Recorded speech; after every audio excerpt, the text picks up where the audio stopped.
11th class के लिए political science में आज जो क्वेश्चन है हमारा वो है मेथड्स ऑफ इलेक्शन।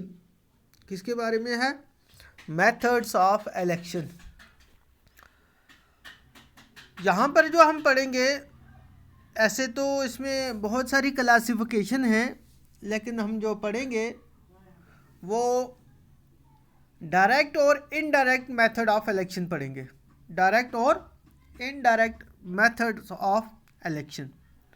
उसके बाद सिंपल मेजॉरिटी सिस्टम पढ़ेंगे, प्रोपोर्शनल रिप्रेजेंटेशन पढ़ेंगे। ठीक है, तो हम देखेंगे डायरेक्ट और इनडायरेक्ट इलेक्शन क्या होता है। एज यू नो, जैसा कि हम जानते हैं कि रिप्रेजेंटेशन जो है वो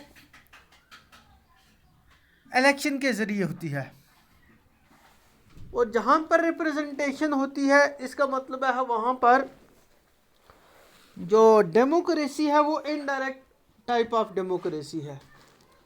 कौन सी डेमोक्रेसी है? Indirect democracy. क्योंकि जहाँ पर डायरेक्ट डेमोक्रेसी होती है वहाँ पर रिप्रेजेंटेशन नहीं होती है।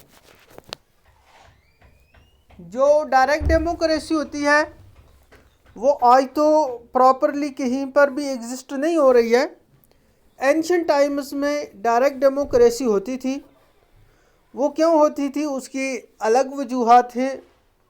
आज डायरेक्ट डेमोक्रेसी तो पॉसिबल नहीं है। हाँ, थोड़ी सी with modification direct democracy possible है, जिस तरह स्विट्ज़रलैंड में है या यूएसए की कुछ स्टेट्स में है, या इसी तरह इक्का दुक्का कहीं और पर भी with some devices, with the help of some devices democracy exist कर रही है, डायरेक्ट डेमोक्रेसी एग्जिस्ट कर रही है।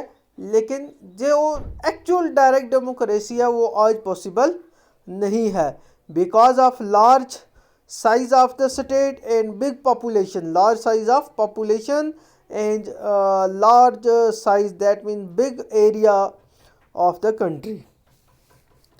ठीक है, और तीसरी बात जो है वो यूनिवर्सल एडल्ट फ्रेंचाइज है। और जब एंशिएंट टाइम्स में डायरेक्ट डेमोक्रेसी होती थी तो ये तीनों चीज़ें नहीं थी। ना ही large size of the country होता था, ना ही लार्ज साइज ऑफ पॉपुलेशन होती थी, और ना ही यूनिवर्सल एडल्ट फ्रेंचाइज होता था। वहाँ पर लिमिटेड फ्रेंचाइज होता था, बिल्कुल लिमिटेड फ्रेंचाइज होता था। And even citizenship was also limited. Citizenship was also limited. तो इन चार चीज़ों की वजह से डायरेक्ट डेमोक्रेसी पॉसिबल थी। वहाँ पर वो चार चीज़ें नहीं होती, तो इसीलिए डायरेक्ट डेमोक्रेसी वहाँ पर पॉसिबल थी। अच्छा, आज जब हम रिप्रेजेंटेशन की बात करते हैं तो इसमें इनडायरेक्ट डेमोक्रेसी आ जाती है सीधे तौर पर। कौन सी? Indirect democracy. अब हम जब इनडायरेक्ट डेमोक्रेसी की बात करते हैं तो यहाँ इलेक्शन की बात होती है। In democracy, the people elect their representatives, and nowadays almost all the countries have the system of adult franchise. ठीक है, there are two ways or two methods of electing representatives. अच्छा, ये कहता है कि डेमोक्रेसी में लोग क्या करते हैं, अपने रिप्रेजेंटेटिव्स को, अपने नुमाइंदों को इलेक्ट करते हैं। और आजकल हर दुनिया के तकरीबन हर मुल्क में, हाँ तकरीबन हर एक मुल्क में तो नहीं है, तकरीबन खासकर डेमोक्रेटिक कंट्रीज़ में, जहाँ पर भी है डेमोक्रेटिक कंट्रीज़, वहाँ तो सिस्टम ऑफ अडल्ट फ्रेंचाइज है। सिस्टम ऑफ अडल्ट फ्रेंचाइज है। There are two ways of electing representatives. कितने हैं? टू वेज, दो तरीके हैं, या two methods. There are two methods of electing representatives. एक है डायरेक्ट मेथड और दूसरा है indirect method. Direct method of election क्या है और इनडायरेक्ट मेथड ऑफ इलेक्शन क्या है, आज हम इतना ही देखेंगे। In the system of direct election, the voters directly participate in election and elect their representatives.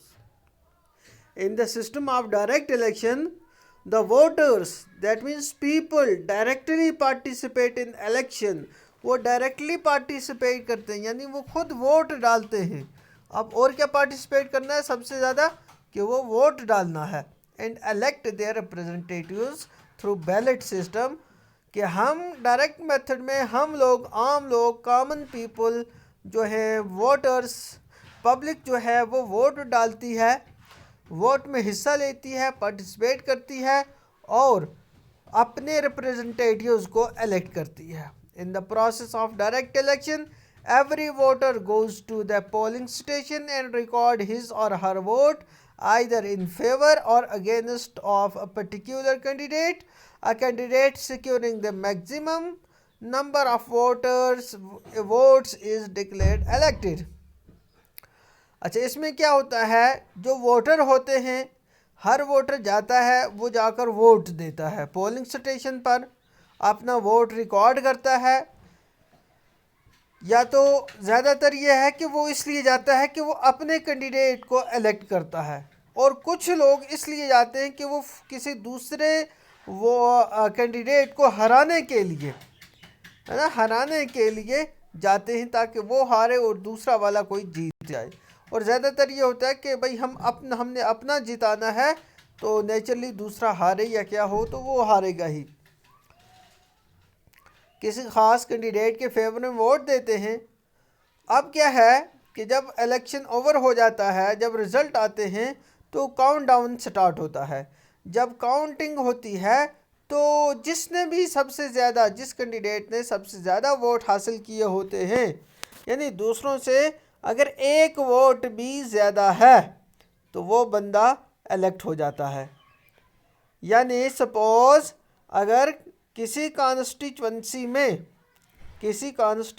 में 2 लाख वोटर हैं, कितने हैं, 2 लाख टोटल वोटर हैं, और उसमें एक अंदाजे के मुताबिक हम कहेंगे 1,99,900 वोट पड़ते हैं या कितने भी पड़ते हैं। अब एक कैंडिडेट है, सपोज़ एक कैंडिडेट है वो 60,000 वोट हासिल करता है, दूसरा है वो 60,001 वोट हासिल करता है, 60,001 वोट हासिल करता है, तो वो जिसने एक वोट ज़्यादा लिया वो इलेक्ट हो जाता है।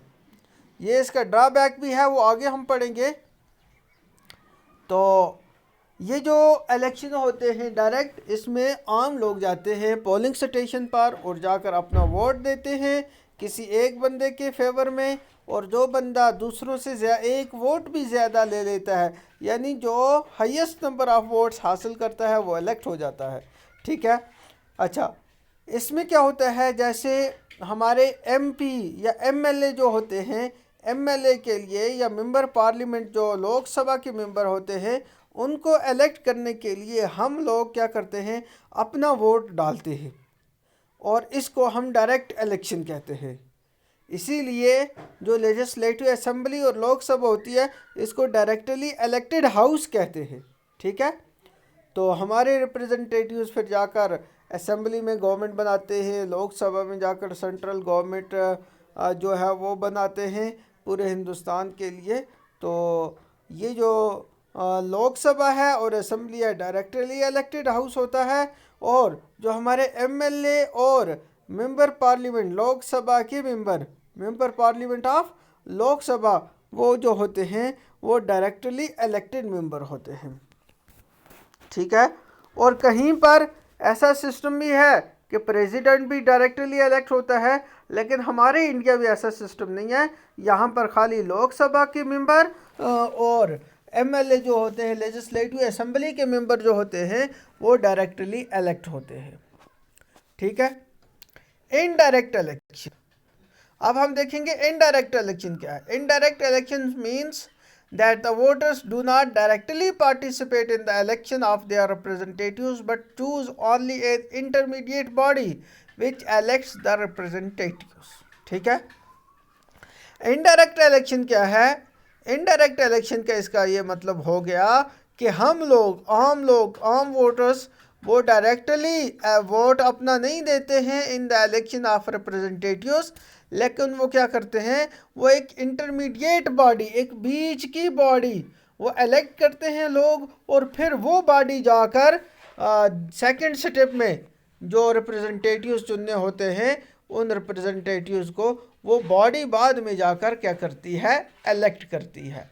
ठीक है, जिस तरह से सपोज हम लोग अपने एमएलए इलेक्ट करते हैं और हमारे एमएलए जो होते हैं, और हमारे एमएलए जो होते हैं वो जाकर प्रेसिडेंट ऑफ इंडिया, इसी तरह राज्यसभा के मेंबर्स और लेजिस्लेटिव काउंसिल, जिस स्टेट में लेजिस्लेटिव काउंसिल है जिसको हम MLC, member of legislative council, MLC वगैरह को हमारे जो एमएलए हैं वो इलेक्ट करते हैं। ठीक है, इसी तरह प्रेसिडेंट, वाइस प्रेसिडेंट और एमएलसी जो हैं वो इनडायरेक्टली इलेक्ट होते हैं।